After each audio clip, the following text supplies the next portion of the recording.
I always thought of myself as a rational person, anchored in reality, with both feet firmly planted on the ground. I have a day job as a software engineer, coding the mundane yet comforting algorithms that feed into our daily lives, and an obsession with honesty. The deviant minds of the internet always intrigued me, but I never imagined I would be part of something that seeped into the very fabric of my existence. It all began when I stumbled upon a forum dedicated to the uncanny, as I often did during sleepless nights. Among cryptid sightings and urban legends, one post caught my eye. It was titled The Whisperer, a chilling tale that detailed experiences with a shadowy figure, rumored to trap individuals in a labyrinth of paranoia and eventual demise. The eerie aspect of this legend was the involvement of shared hallucinations. Some users even claimed to have seen it in their own homes. Curiosity piqued, I dove deeper. The poster described the Whisperer as a dark silhouette, often appearing at night, communicating secrets through a cacophony of whispers. Surprisingly, the comment section exploded with similar stories. People posting their own harrowing encounters.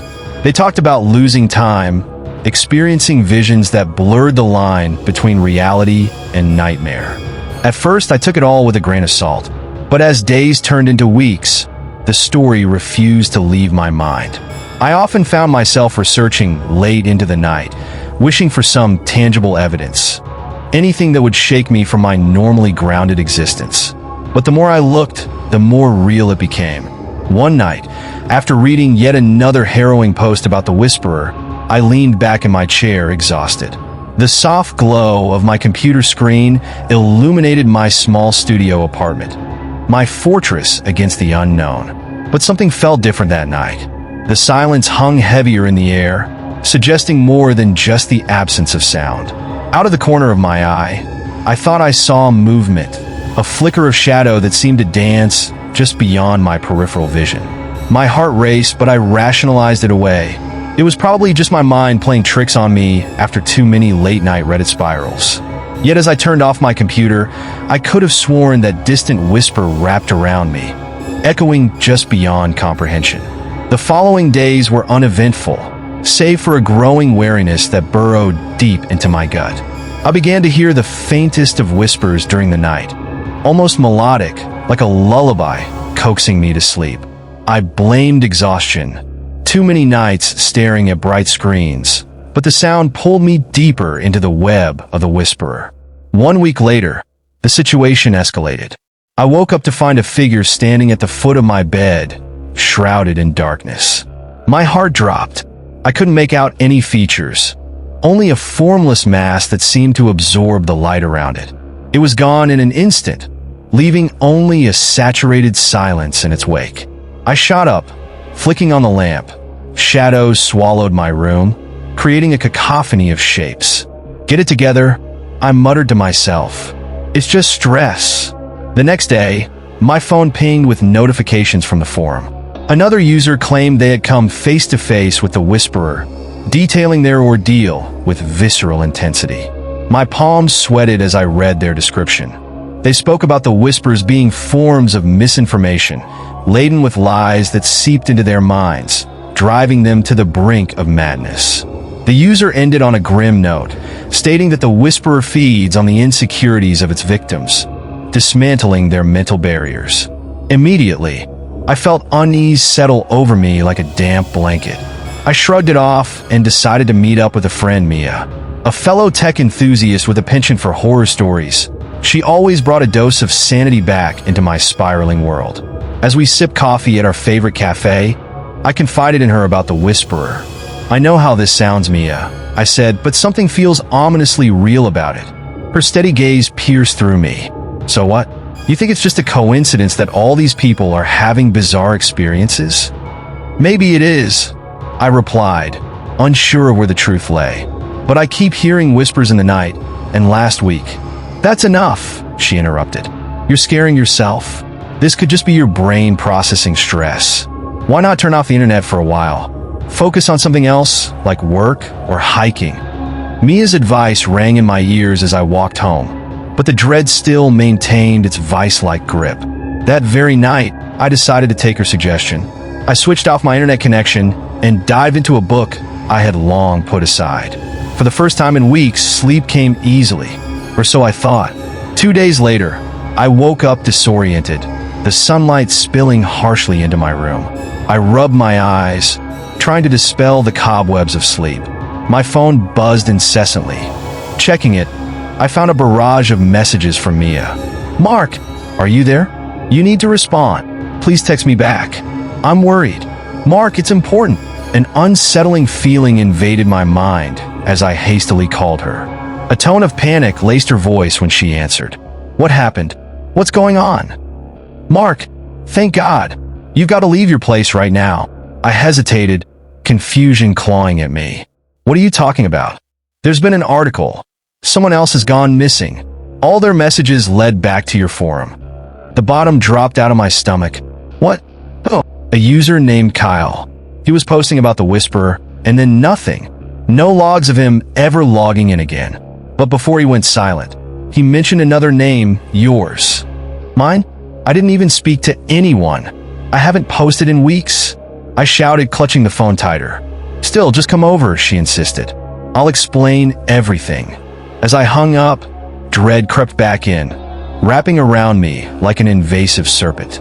I moved quickly, gathering my essentials, leaving the whispering shadows of the apartment behind. Something loomed larger than mere coincidence, and I could feel the pull of the unknown. When I arrived at Mia's place, she was waiting with a solemn expression, a whirlwind of fear mixed with resoluteness swirling in her eyes. "Tell me everything you know about Kyle," she commanded, ushering me inside. I summarized what little I knew about the forum and how the stories were swirling together. Kyle had only mentioned seeing shadowy forms, just like I had. She opened her laptop. A quick clatter of the keyboard punctuated the air and pulled up an assortment of articles surrounding Kyle's disappearance. He was obsessed with the Whisperer like you, but he documented something important right before he vanished. I leaned in closer. "What do you mean?" "The last thing he posted was a transcript of his own experience. He kept a journal about it. It said the Whisperer wasn't just a whisperer. It was a lure, a collector of souls." I tried to laugh it off, but Mia wasn't smiling. "What do you mean, collector?" Her eyes darkened. "It feeds on fear, Mark. It preys on the anxious and troubled minds. The rumors say once it whispers your name, you've crossed a line. You become its next target." Panic swirled inside me, knocking against my ribcage. "But I'm just a normal guy." "No, you obsessively researched it, and that ties you to this." Instinctively, I reached for my phone, but the light blinked out, a screen frozen with static. The connection waned, and as I looked back up, I was greeted by darkness creeping along the walls, like fingers elongated by shadows. "Mark!" Mia shrieked as the air thickened. Something sinister was unfurling around us. "What's happening?" The darkness began to twist and form shapes, and echoing whispers filled the room. They were overwhelming, thousands of voices mingling, slowly converging into one, rasping syllables that clawed at the deeper recesses of my mind. I could barely breathe. "Mia!" I shouted. "Run! We have to get out of here!" But the whispers grew louder, blending into a pulsating rhythm that sent shivers down my spine. It felt as though the walls of the room were closing in, the air thickening with an oppressive heaviness. Mia's face was pale, shock-stricken, as she stumbled backward, her eyes darting around, searching for an escape. Suddenly, a dark form materialized in the corner of the room, its presence swallowing the last remnants of light. It was not just a shadow. It seemed to pulsate, shifting and swirling like smoke given life. The shape began to approach us, gliding effortlessly, the whispers intensifying into a chaotic symphony that enveloped us. Mia screamed, her voice cracking. "What is that thing?" I couldn't answer. The figure loomed closer, a sinister silhouette against the fading light. Then it stopped. Silently, it seemed to observe us, as if deciding which of us to claim. The whisper shifted into a single, resonant voice, ethereal yet menacing, stripping away any illusions of safety. "Mark," it purred, dragging my name out like a long-lost lover's caress. "You've been seeking me. seeking the truth. And now, I have found you. Mia, I turned to her, desperately trying to grasp the reality unraveling before me. We need to leave now. Where? Mia's voice trembled, mirroring the chaos unfolding around us. Anywhere, I yelled, my voice barely a whisper against the backdrop of unspeakable darkness. But as I turned toward the door, the figure lunged, blocking our escape with an almost tangible wall of shadow. The whispers morphed into unsettling laughter, mocking us, echoing like the chime of distant bells that grew louder in our ears. I staggered back, my heart hammering wildly in my chest as panic turned my thoughts into a fog. I want you to understand, the figure said, its voice smooth and chilling. You sought the Whisperer, and now the Whisperer seeks you. You've gone too deep into the folds of the dark web without considering what you might awaken. No, I didn't believe, I shouted, grasping for any remnants of my rationality. This can't be real. It's just a story. Every story has a kernel of truth, it replied, its featureless face tilting slightly as if to assess my response. And you, Mark, have fed this truth until it bloomed. You have danced on the edge of the abyss long enough. You are not alone anymore. Mia covered her ears, shaking her head violently. Make it stop. The whispers crescendoed into a surreal cacophony, and I could feel their weight pressing upon me. They spoke not just in voices but in images, of nightmarish scenarios, of people lost in the fog, faces twisted in fear. Each image clawed at my sanity, feeding on my helplessness while my mind spun in circles. I grabbed Mia's arm, a bead of sweat rolling down my forehead. We have to find another way. There has to be something we can do. Without warning, the Whisperer reared back, and a thick, inky tendril darted towards us. I instinctively moved to shield Mia, but the darkness curled around us like a serpent, cold and unyielding. As it touched my skin, an urgent voice boomed into my mind, all-consuming, shaking me to my core. Join me, surrender to the dark. No, I shouted, forcing myself to wrestle against its grip. I won't. Leave us alone. In an instant, the tendril recoiled, as if hit with a powerful surge of electricity. For a brief moment, we were released from its clutches, and Mia staggered back, gasping for breath. I knew we didn't have long before it came for us again. Mark, she said wild-eyed, we need to get to the light. It can't thrive where there's brightness. A desperate plan formed in my mind. I remembered the flashlight I always kept in my bag. Follow me, I barked, pulling her toward the kitchen where I'd last left it. We moved as quickly as we could, but the Whisperer was already advancing, its form undulating in the shadows like a storm cloud ready to swallow the whole world. As we reached the kitchen, I fumbled through my bag, my fingers finally grasping the cool metal of the flashlight. Please work, I murmured, flicking the switch. The beam burst forth, slicing through the encroaching darkness like a sword. For a heartbeat, it illuminated the figure now looming in the kitchen, hunched, sinewy limbs stretching toward us, its featureless face twisting ominously. The light, however, only made the whispers roar louder, almost threatening to drown out my thoughts. You think light can save you? The Whisperer hissed, voice echoing off the walls. Your light is nothing but a flicker in the vast emptiness that I command. Mark, what do we do? Mia cried, her voice almost lost in the overwhelming chorus of darkness. Trust me, I said, my own voice trembling as I steadied the flashlight. It has to be a part of you to know your fears. I took a deep breath, drawing memories from the depths of my mind, my deepest insecurities, my failures, and my regrets. Look at me, I shouted, my own voice rising defiantly against the encroaching tide of shadows. I am not afraid of you. With those words, I waved the flashlight wildly in the air, the beam illuminating the warm tones of the kitchen. And for a moment, it hesitated. The shadows flickered, wavering under the intensity of the light. Your fear is your weakness, the Whisperer roared, its voice almost drowned out by the whispers that echoed through my mind. We backed toward the window, the strong beam of the flashlight shining with every ounce of my being. I felt Mia's presence beside me, a steadying force that fused my resolve. "Take my hand," I urged her, gripping her tightly. Together we aligned, the light emanating from the flashlight illuminating the dark corners of the room, revealing grotesque shapes that writhed in outrage at being burned. The whispers morphed into screams, dissonant and panicked, echoing the anguish born of uncertainty. "What do you want from us?" I yelled into the void.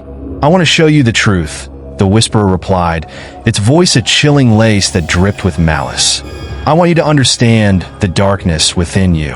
It lunged forward, splitting the beam of light in half, but I pressed on, forcing the light to hold. "I'm not afraid of you." Suddenly, a flicker of vision imposed itself in the beam. I saw my life flash before my eyes, the faces of my friends, the moments where I felt insignificant and unworthy, all laid bare for me to see. Each failure, each mistake, that creeping sense of inadequacy that had haunted me for so long. The embodiment of my own fears materialized within the dark form, a grotesque amalgamation of every insecurity that had ever burdened me. "You see," the whisperer taunted, its voice slithering through the remnants of my resolve. "These are your truths. You are weak. You sought the whispers, invited darkness into your life, and now it will consume you. You have no escape. Surrender." The shadows began to writhe, forming twisted versions of memories. A college exam I'd flunked, the time I'd been too afraid to confess my feelings to Mia, the moments of watching friends get ahead while I stood still. They danced around me in a vortex of bitterness, fueling the haunting whispers. But within the whirlwind of malice, I saw something else, a flicker of light emanating from my memories. It tugged at my heart. It was pure and filled with love.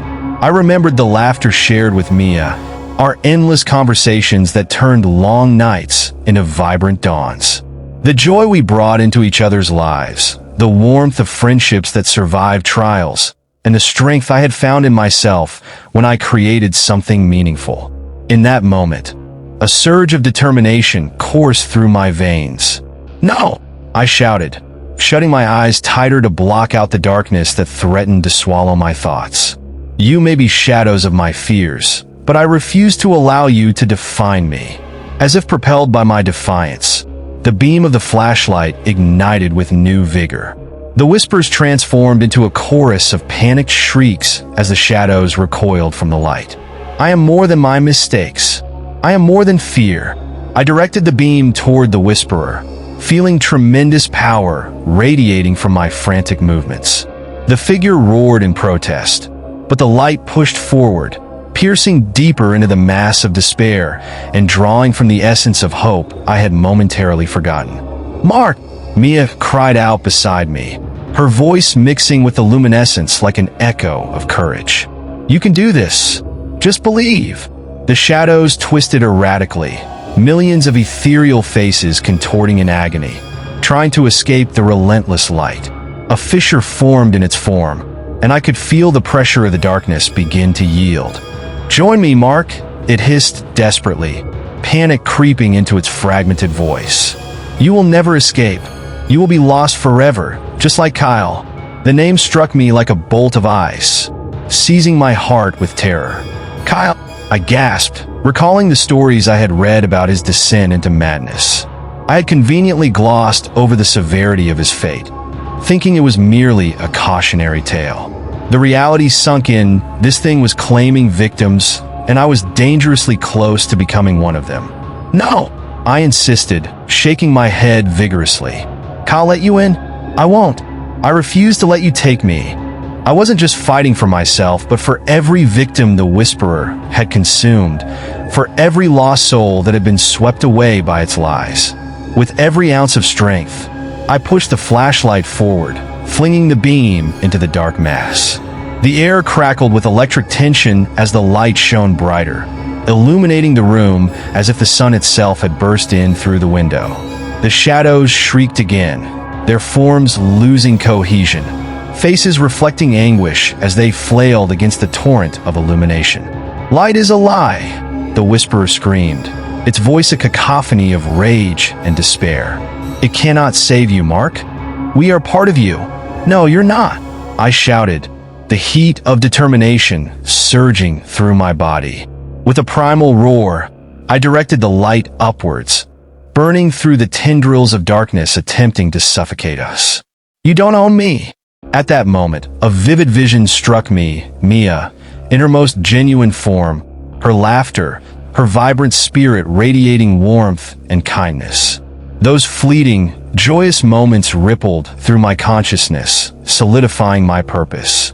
With my heart thundering, I turned to her with fierce intensity, igniting a bond that was unwavering.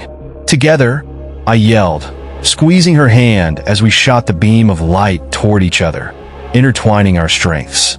"We can't let it win," Mia echoed, her voice firm as she added her energy to mine. In a spectacular display, the light expanded violently, creating a beacon that pushed back against the shadows, ripping through the veil of despair cloaking the room. The whisperer howled in rage, flailing wildly as the brightness surged, its corporeal form fracturing further. "No, you will regret this," it screeched, and for a moment, just a moment, I saw a fleeting glimpse of the darkness it offered. A deep chasm promising power, understanding, dominion over fear. My heart raced, wrought by temptation, but I stood steady. I had faced the truth, however ugly, and I would not return to the depths. "Go back to the pit you crawled from," I roared, pushing harder against the encroaching darkness. The whispering chorus transformed into a chorus of agony as, with one final burst of light, the shadows exploded outward. The cacophony filled the air until it suddenly ceased, collapsing into silence. We stood in a moment of stillness, the flashlight dimming in my hand as everything around us returned to normal. The kitchen, still and quiet, held no traces of the horror that had transpired. Just the dim glow through the window, a reminder of the daylight that remained outside. Mia collapsed to the floor, gasping for breath, and I sank down beside her. We exchanged glances filled with disbelief and an overwhelming mix of emotions. Relief flooded through me while the adrenaline began to fade, leaving behind exhaustion. Did we defeat it?" Mia finally managed, her voice barely a whisper. "I think so, at least for now," I replied. But Kyle, my heart sank at the thought of his fate, of the darkness still out there, lurking in the shadows, harvesting the fears of those who dared to seek it. Mia placed a shaky hand on my arm. "We have to warn people, Mark. This can't just be swept under the rug. They need to know." "Yeah, we will," I promised. "But first, we need to get out of here. I can't stand to be in this place another moment." We gathered our things and rushed out of the apartment, the sunlight pouring down like a cleansing wash. It felt invigorating, and though I knew I had narrowly escaped the clutches of the whisperer, I was left with an unnerving realization. Darkness still existed, waiting, watching, whispering to those willing to listen. As we stepped outside, the world felt vibrant and alive, as if it had been restored. But in the back of my mind, the echoes of those voices lingered. I glanced back at my apartment, the memories of that night etched into the walls, a painful reminder of how quickly one can spiral into terror. Would it seek me out again? Mia looked up at me, determination gleaming in her eyes. "We will figure this out together, Mark. We can't let it win." I nodded, and as we walked arm in arm down the busy street, heading towards a new dawn, I found solace in her words. And while I swore never to speak of that night again, I could feel the shadows lurking just beyond my vision, waiting to whisper again. That was a lesson I wouldn't forget. It seeped into my every thought and interaction, reminding me that the whispers were always there, lurking and always eager for a chance to reclaim their influence. But no matter how hard they tried, I had faced my fears, and this time, I was ready. Yet, as I glanced back at the familiar city backdrop, the air thick with life, the faintest whisper traced through my ears, almost playful, almost mocking, causing my heart to skip a beat. "I am always here, Mark." And just like that, the weight of that eternal chase pressed upon me once more. The darkness may be momentarily vanquished, but the whispers are timeless. They can only be silenced, never fully erased. With that lingering knowledge, I tighten my grip around Mia, vowing to face what lies ahead, together. For even though the darkness would always linger, love and friendship would be the light that always guided the way. And that light? It was worth fighting for. And as I stepped into my uncertain future, the shadows waiting to ensnare me again, I would remain vigilant, for I now understood the cost of inviting darkness into my life. More importantly, I understood one truth unequivocally. The whisperer would always listen, but it was my own choice whether I would let it speak.